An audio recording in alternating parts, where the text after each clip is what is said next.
अरे यार आतिफ, रुक जाओ, अभी नहीं, अभी सब्र कर जाओ।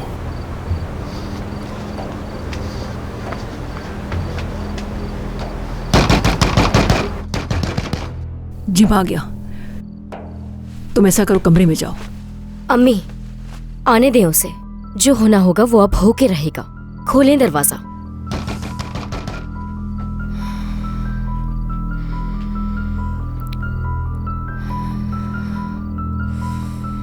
कहाँ है आपकी वो आवारा बेटी?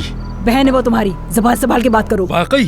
तो अब हम बहन भाई हैं। जब आपका दिल चाहता है तो आप कहती हैं कि वो तुम्हारी बहन नहीं है, उसकी जिंदगी से दूर रहो। बस जो मुंह में आ रहे।